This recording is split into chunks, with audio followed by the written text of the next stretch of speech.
nhị nghe nè amang maya mo kho amang gamya đi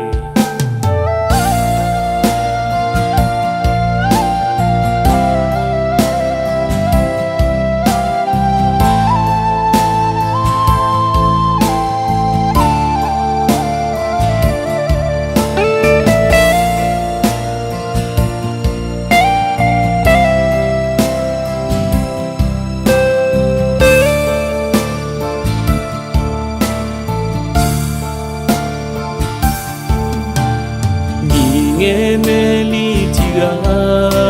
mà phiêu mà mò hoa khứ la nghe cơ ni mau ni nhá si mi quy ta nga de nghe mà u lê khu mò kho nga gì là quy nè giảm chơi cho nhà cho lối mà lối ngã gà mà ya khua mà la quy nè mà ông gà mà đi mà lối khu mơ thì nó chỉ nè là nhà ngã gì là quy nè giảm chơi cho mẹ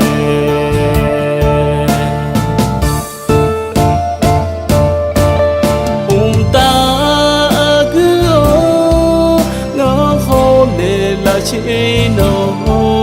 thì đen quê lu nghe thì chỉ ngao gà mà cho nhà ta cứ ngao khô để là chế nó thì đen quê lu nghe thì chỉ ngao gà mà cho nhà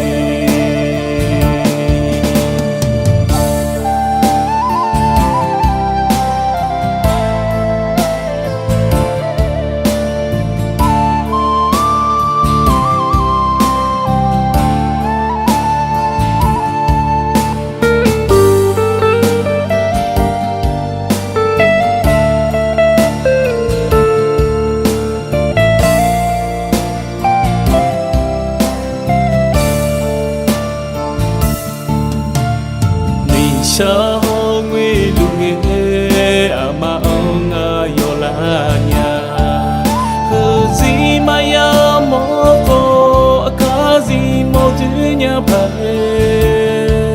nữ mà là khuê nè lý cứ lòng xa lu lê mà ông nó cứ lòng nhà đi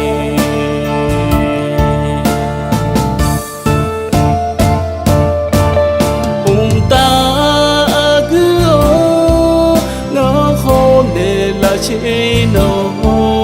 thì đen quê lu nghe thì chỉ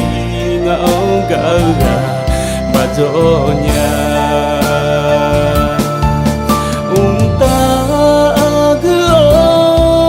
ngao bé con nên là chế thì đen quê lu nghe thì chỉ ngao gà